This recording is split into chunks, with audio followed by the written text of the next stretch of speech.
Les sectes religieuses en France sont plus nombreuses et plus puissantes encore qu'on ne l'imagine. On s'en aperçoit à la lecture du rapport que vient de rédiger le député socialiste Alain Vivien, vice-président de l'Assemblée nationale. Il a recensé 350 sectes et 500 000 adeptes déclarés.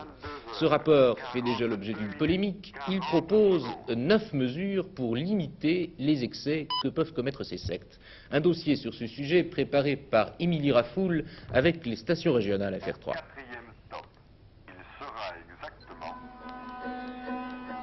Ne vous y trompez pas, ces images n'ont pas été tournées dans un coin du Tibet, mais tout près de Castellane, dans les Alpes de Haute-Provence. Nous sommes chez les Chevaliers du Lotus d'Or, une secte qui se veut la synthèse de toutes les traditions religieuses, une secte, comme il en fleurit beaucoup, dans la région.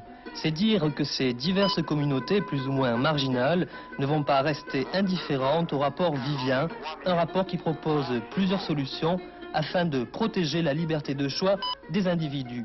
Premièrement, une transparence totale pourrait être faite entre les sectes et les pouvoirs publics, et cela sous forme d'un statut particulier qui leur serait donné. Les sectes n'échapperaient donc plus aux contrôles fiscaux. Deuxièmement, en ce qui concerne les familles, le rapport Vivien propose la création d'un organisme régional qui maintiendrait le contact entre les jeunes adeptes et leurs parents. En cas de manipulation, un juge de la famille pourrait être saisi. Une enquête serait alors engagée en toute légalité dans la secte. Une enquête afin de déterminer si l'adepte y est entré ou non de son plein gré.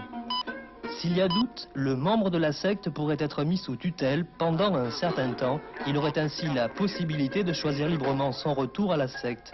En cas de renoncement, sa réinsertion sociale lui serait alors facilitée. Dans l'esprit du rapport Vivien, ces propositions visent nullement à contrôler les consciences. Elles cherchent simplement à permettre aux libertés individuelles de s'exercer dans une véritable indépendance.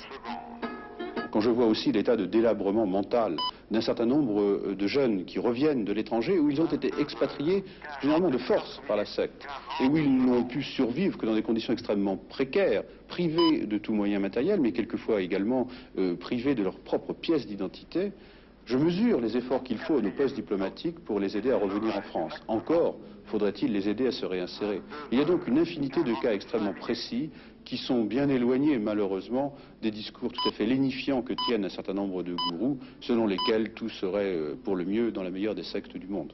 C'est une proposition qui est extrêmement dangereuse, non seulement pour les nouveaux mouvements religieux, mais pour toutes les personnes de la société française, à moins que M. Vivien n'ait le culot de proposer une législation d'exception, comme c'était le cas pour les Juifs. Autre aspect, et non le moindre, de ce dossier secte, c'est le formidable pouvoir qu'elle représente. Derrière la magnificence des cérémonies, des millions d'adeptes à travers le monde offrent leur force de travail et leurs biens à ce qu'il faut bien appeler des multinationales. De la puissance financière au pouvoir politique, il n'y a qu'un pas. On a souvent évoqué les liens de Moon avec la CIA, et selon certains, les enfants de Dieu seraient un peu ceux de Kadhafi. On savait que Moïse David, le patron, le créateur de cette secte, on savait qu'il était chez Kadhafi, à Tripoli. Or, il a quitté Tripoli et il est actuellement au Japon. Et il fait le chemin entre Hong Kong et le Japon. Et pourquoi? Parce que maintenant, la base arrière des enfants de Dieu qui sont devenus les prêtresses de l'amour, la base arrière, qui est une base arrière terroriste, a quitté la Libye pour le Japon. Et la deuxième information qu'on peut dire, et qui est toute récente puisqu'elle date de ce matin, c'est que des enfants de Dieu sont de nouveau en activité en France.